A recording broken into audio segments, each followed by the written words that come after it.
Hello mga kaimo, kumusta po kayong lahat? Sino sa inyo dyan yung mahilig sa kimchi? Yung ipapakita ko po sa inyo ngayon ay mas madaling gawin na pipino na kimchi. Yung last time na pinakita ko, iba kasi yung hiwa noon, kaya yung paglagay natin ng sauce ay medyo mahirap.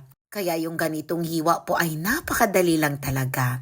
3 piraso lang po yung natira sa pipino namin, kaya ito lang po yung gagawin ko. Ganito lang po yung pagbalat, huwag nyo po lahat alisin yung balat ng pipino. At saka huwag niyong kalimutan na hugasan muna ng maigi bago ito balatan. Wala na kasi kaming kimchi kaya kailangan kong gumawa naman ulit. So pagkatapos balatan, maghiwa na tayo. So 1 inch, ganito po yung paghiwa. Kung gusto niyo yung medyo mas malaki siya or mahaba, okay lang din. Actually, yung water kimchi na ginawa ko, malapit na rin maubos, konti na lang natira. So naglagay na ako ng sea salt. Mga 1 kutsara pero yung hindi puno po. Hahayaan lang natin ito ng nasa mga 30 minutes. Tapos naghiwa na ako ng sibuyas, 1 piraso inubos ko na. Ganito yung hiwa or pwede rin pahaba na manipis, okay lang.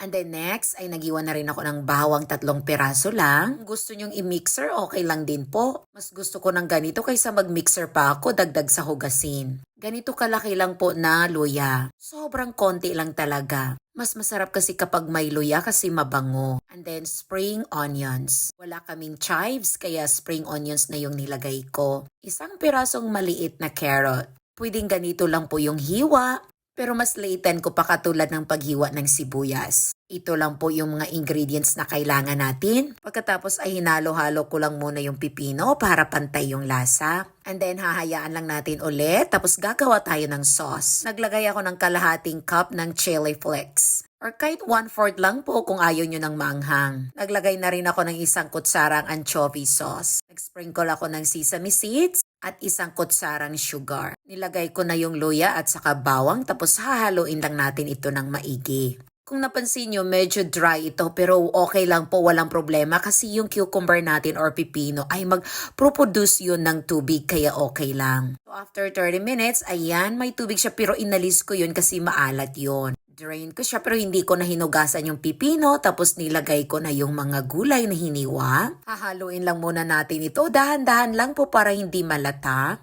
And then nilagay ko na yung tinimplahan natin na chili flakes. Pagkatapos ay hahaluin lang natin ito ng maigi. Again, dahan-dahan lang po. Pwede itong kainin nyo na agad or after few days, mas masarap na ito kainin. Pero kailangang nasa 2 linggo lang po dapat maubos na kasi pag lalagpas na siya, aabutan ng 1 buwan, medyo nag-iiba na yung lasa konti.